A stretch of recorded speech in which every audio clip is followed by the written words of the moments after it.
সারাদিনের নিউজ বৃত্তান্তে আপনাদের সকলকে স্বাগত। সারাদিনের বাছাই করা খবরের আপডেট নিয়ে আমি সৌমি শুরু করছি আজকের বিশেষ খবর।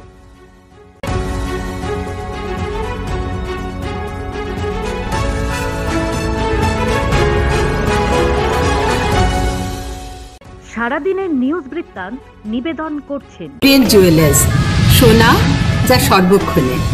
Agnishwar jewellers, NS road, Raiganj. Shri Dhaka jewellers, Gitanjali cinema হলের বিপরীতে। কাঞ্চনজঙ্ঘা এক্সপ্রেসের দুর্ঘটনায় মৃত্যু হলো আরো একজনের। উত্তরবঙ্গ মেডিকেল কলেজে মারা গেল স্নেহা মণ্ডল নামে বছর 6-এর এক শিশু কন্যা। জানা গিয়েছে শিশুটির বাবা ও মা তারাও আহত হয়ে উত্তরবঙ্গ মেডিকেল কলেজে ভর্তি রয়েছেন। এরা কালীগঞ্জের বাসিন্দা বলে জানা গিয়েছে।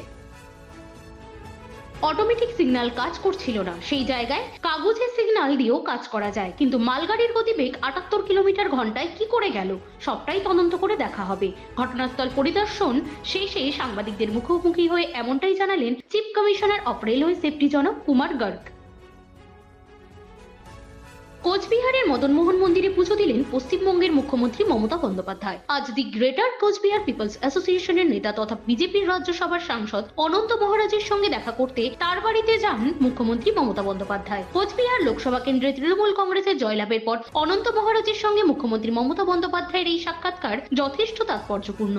শিলিগুড়ির রামকৃষ্ণ মিশনের জমি দখলের ঘটনায় গ্রেপ্তার হলো আরো দুজন। মন্দারমণি থেকে গ্রেপ্তার করা হয়েছে দুজনকে। ধৃতদের নাম বিধান হালদার শক্তিনগর এলাকার বাসিন্দা এবং সঞ্জয় শিকদার সুভাষপল্লী এলাকার বাসিন্দা। রামকৃষ্ণ মিশনের জমি দখলের মামলায় এই নিয়ে গ্রেপ্তার 13 জন। প্রসঙ্গত, গত 19 মে আগ্নেয়াস্ত্র ও ধারালো অস্ত্র নিয়ে মিশনের জমি দখলের চেষ্টা করে জমি মাফিয়ারা। ঘটনার পর রামকৃষ্ণ মিশনের তরফে ভক্তিনগর থানায় লিখিত অভিযোগ দায়ের করা হয়। অভিযোগের ভিত্তিতে একে একে গ্রেপ্তার হয় কেজিএফ গ্যাং এর মাস্টারমাইন্ড অলোক দাস। এই ঘটনার তদন্তে নেমে সোমবার মন্দারমণি থেকে দুজনকে গ্রেপ্তার করে পুলিশ। ধৃতদের আজ জলপাইগুড়ি আদালতে পাঠানো হয়েছে। পুলিশ সূত্রে খবর, কুখ্যাত জমি মাফিয়ারা সঙ্গে জড়িত রয়েছে ধৃতরা। গোটা ঘটনার তদন্তে পুলিশ।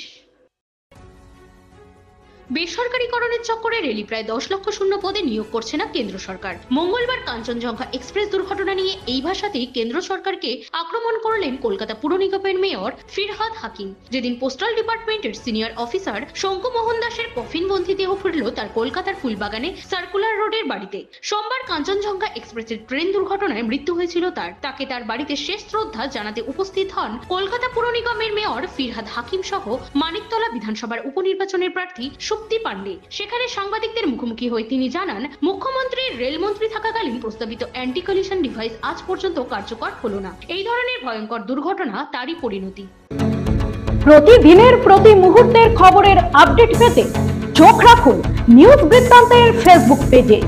সাবস্ক্রাইব করুন নিউজ বৃত্তান্ত ইউটিউব চ্যানেলকে। দুই দাদার মৃত্যু হয়েছিল আগেই, এবার কাঞ্চনজঙ্ঘা এক্সপ্রেসে দুর্ঘটনায় মৃত্যু হলো উত্তর দিনাজপুর জেলার গোয়ালপুকুরের শাহপুর এলাকার বাসিন্দা আরজুম রামের, বয়স 18। পরিবারের তরফে জানা গিয়েছে আরজুম রাম শিলচরে পরিযায়ী শ্রমিক হিসেবে কাজ করত। সোমবার কাঞ্চনজঙ্ঘা এক্সপ্রেসে করে বাড়ি ফিরছিলেন, সেই সময় এই দুর্ঘটনায় মৃত্যু হয় তার। ছেলের মৃত্যুতে কান্নায় ভেঙে পড়েছে পরিবারের লোক। আরজুম রাম পরিবারের একমাত্র উপার্জনকারী। মঙ্গলবার থেকে জোর কদমে প্রচার শুরু করে দিলেন রায়গঞ্জ বিধানসভা উপনির্বাচনের তৃণমূল কংগ্রেস মনোনীত প্রার্থী কৃষ্ণ কল্যাণী। রায়গঞ্জ পৌরসভার পুর প্রশাসক সন্দীপ বিশ্বাসের ওয়ার্ড তথা 23 নম্বর ওয়ার্ড থেকেই শুরু করলেন তার দেওয়াল লিখন এবং প্রচার। তিনি জানান, এরপর ধীরে ধীরে রায়গঞ্জের 27টি ওয়ার্ডই তার প্রচার চলবে। মঙ্গলবার বাহিন এলাকায় তার প্রচার পর্ব রয়েছে। এদিন রায়গঞ্জ পৌরসভার পুর প্রশাসক সন্দীপ বিশ্বাসকে সাথে নিয়ে তার প্রচার পর্ব শুরু করেন কৃষ্ণ কল্যাণী। তিনি বলেন, রায়গঞ্জ বিধানসভা উপনির্বাচনে জিততে তৃণমূল কংগ্রেস ঐক্যবদ্ধভাবে লড়াই করবে, যার ফলে উজ্জীবিত হবে নিচু তলার কর্মী সমর্থকরা। গতকালই রায়গঞ্জ বিধানসভা কেন্দ্রে মানস ঘোষকে প্রার্থী ঘোষণা করেছে বিজেপি। তার ঠিক ঘণ্টাখানেকের মধ্যেই উত্তর দিনাজপুর জেলা বিজেপির সভাপতি বাসুদেব সরকার পদত্যাগপত্র পাঠিয়েছেন রাজ্য নেতৃত্বকে। আর আজ মঙ্গলবার তাৎপর্যপূর্ণভাবে গোপন বৈঠক বসল বিক্ষুব্ধ বিজেপির একাংশ। প্রাক্তন জেলা বিজেপি সভাপতি বিশ্বজিৎ লাহিড়ীর নেতৃত্বে এই বৈঠক সম্পন্ন হয়। তবে উত্তরবঙ্গ উন্নয়ন সমিতি নামক অরাজনৈতিক মঞ্চের নামেই এই বৈঠক হয়েছে বলে জানান বিশ্বজিৎ বাবু। যদিও মানস ঘোষকে প্রার্থী করা নিয়ে তিনি বলেন, দল যাকে যোগ্য মনে করেছে তাকেই প্রার্থী করেছে, দল চাইলে তারা প্রার্থী হয়ে প্রচারে নামবেন।